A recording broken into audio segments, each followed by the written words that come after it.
Why do I change my own oil? Well, I get a little handy tool here. I've already loosened it up, and I dig off. Boy, this is hard looking at this thing and filming and talking.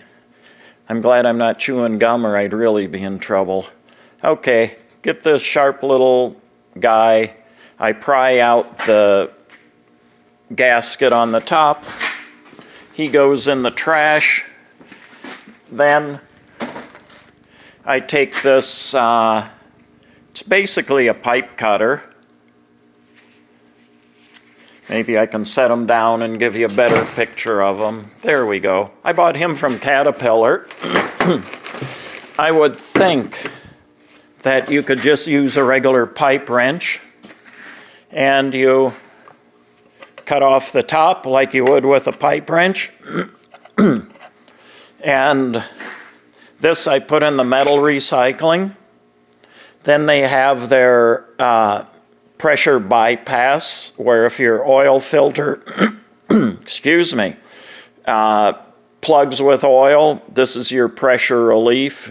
You can see it's nothing really fancy, that just bends the plastic. That goes in the trash. Then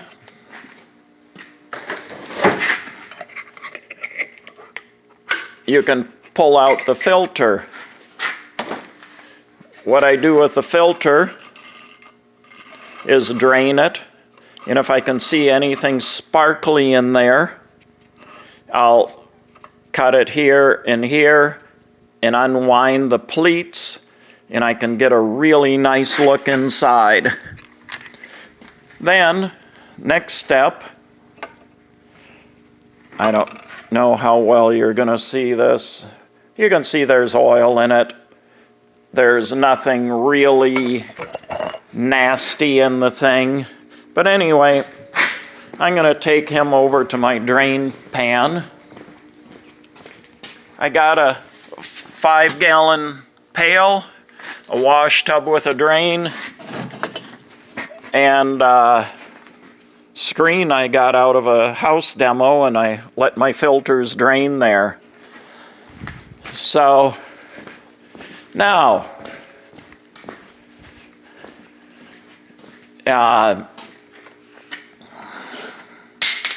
anyhow, here's a filter. You're probably looking at this thing going, what in the world is he doing? He's got duct tape on that thing. I know duct tape fixes everything, well, almost, but you can see the duct tape's in rough shape. But anyway, this is the engine oil filter from my Ford Ranger. Now, let's get a good look inside. You can see right down there, there's a horseshoe shape, then a little other weird shape there. And what is that? Let's take a look at this filter. Hope I can do this with, oh yeah. Look at this.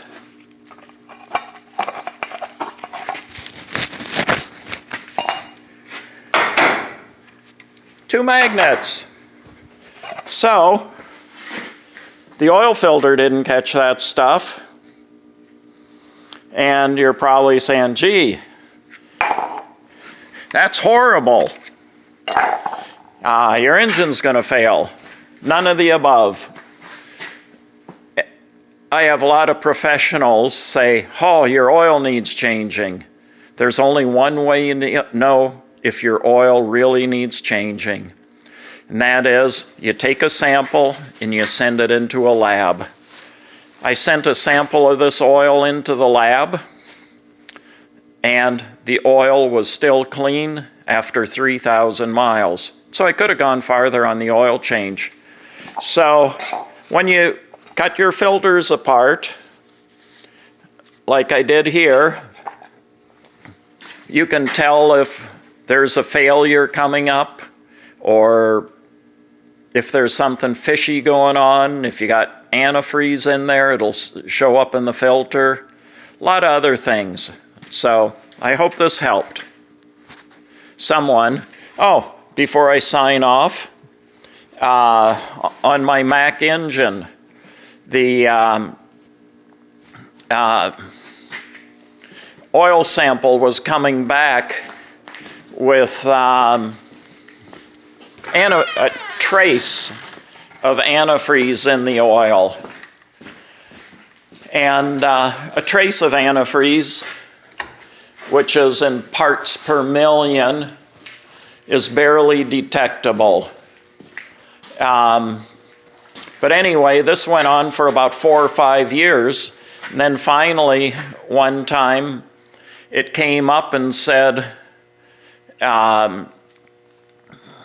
you have antifreeze in the oil. And I thought, oh, I gotta fix it. When I pulled the drain plug, I couldn't see any antifreeze, but I did some troubleshooting and found out it was the oil cooler on the engine. So I replaced the oil cooler, and that was years ago, and my samples came back, no antifreeze in. You're probably wondering, so I saved the cost of rebuilding that engine, which would be $20,000, $30,000, which I wouldn't have done because I only paid $4,000 for the truck, and I've driven it for 25 years now, roughly. Got it from Lakeville Motor Express when they were one of the best trucking companies in the nation. They took such good care of it. That's why I got so many years out of it. But anyway, why am I looking at this 2-cylinder Hobart welder? It's for sale. Another thing for sale in the shop. This isn't for sale. I still use this. It's a power hacksaw. It still works fine. So I'm not selling that. Anyway, it dates back to about 1910. This drill press, if you look at the pulleys on top, in the back there's a belt going down to a motor. That motor was added on. This drill press, now I'll show you the lathe. This lathe is for sale. It works. I used to build my own bushings and parts. Right now, all it is an expensive storage bench. But anyway, you'll see the pulleys up there on the top again. So, it's a Lodge and Shipley. Dates back to the late 1800s or early 1900s. It is really built, along with this drill press, really built. Now, why are there pulleys on top of both machines? Originally, it was powered by either steam, a steam engine, a water wheel in a stream, or possibly an old gas engine. Along with this hacksaw that's been converted, they added a little motor down there. You see the pulley on the bottom. So it was converted to electricity, and these things last forever. Figure I've got maybe 210 to 200, I didn't get it, but we got 200, somebody got about 210 to 230 years of use out of those things, and this one is about 110 years. Did I say 200? Boy, I'm bad with math. From about 110 years to 130 years of use out of them. So anyway, if you're interested in a drill press or a Hobart welder in terrific shape, the cables I will be keeping. They're about 50 or 100 feet long. They are so nice when you do remote welding, which I don't do much of anymore. So if anyone's interested, let me know. I'll make a video of this thing another time. So, hope you enjoyed this.